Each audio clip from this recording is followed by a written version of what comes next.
Joining me now is Samantha Schacher. She is the co-host of Daily Blast Live, and her brother-in-law Eric has been in the ICU fighting for his life now for almost 2 months following coronavirus complications. Samantha, thank you so much for joining us to talk about this. Can you tell us a little bit more about Eric and what he's going through right now? Yes. Brianna, first, thank you for having me to share Eric's story. I know that millions of people worldwide can sympathize, as you just stated, that coronavirus has affected so many families. Eric is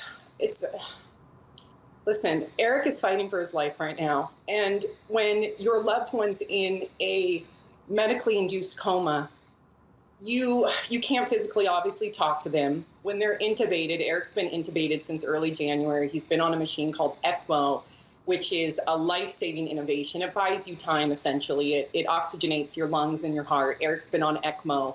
So that said, you know, my sister and their 2 kids have not talked to Eric before he was intubated. We've heard the stories, right, where you can't be there physically, and you have to have an RN or a doctor hold up a phone, and you have to essentially say those words to your loved one, not knowing if you'll ever hear from them again.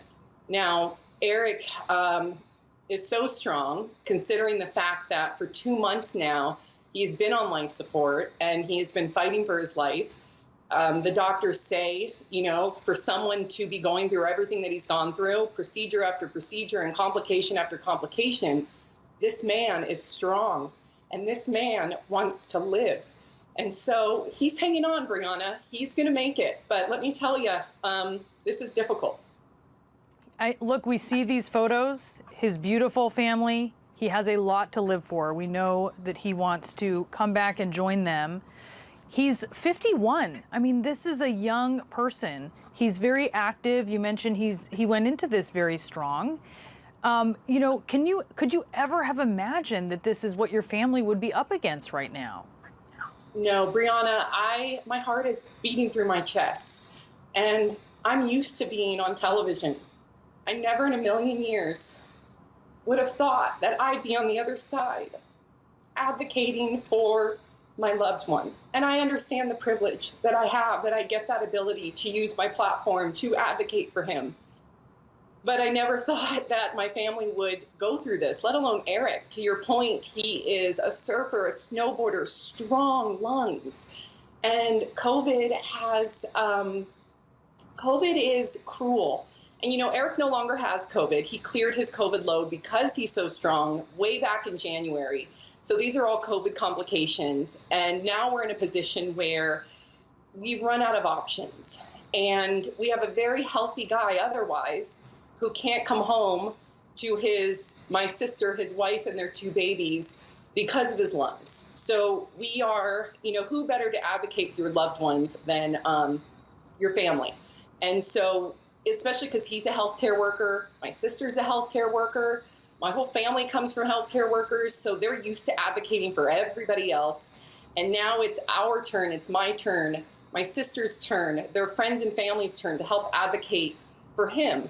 So we just hope, considering how unique Eric's situation is with the COVID lungs, that we can find a team to help our Eric live the rest of his life that we know that he should be doing.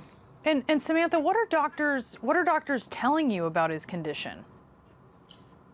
Well, they compare. They say your brother-in-law is strong. Again, he would not be here today if he didn't have the will to live and the strength to live. But they say his lungs are no longer, or look to be no longer, compatible with life. They say when he breathes, they compare it to that of a guppy fish. And they say that, you know, we've run out of options. So we have to do everything we can to get Eric to a team that, again, a double lung transplant is rare alone, right? Yeah. In the world. But to have a COVID double lung transplant, COVID complications double lung transplant, there's only a handful that have been done in the world. This is uncharted territory. But I strongly believe that our Eric can be a case study that our Eric can be an example that this can be done and it can save other people's lives.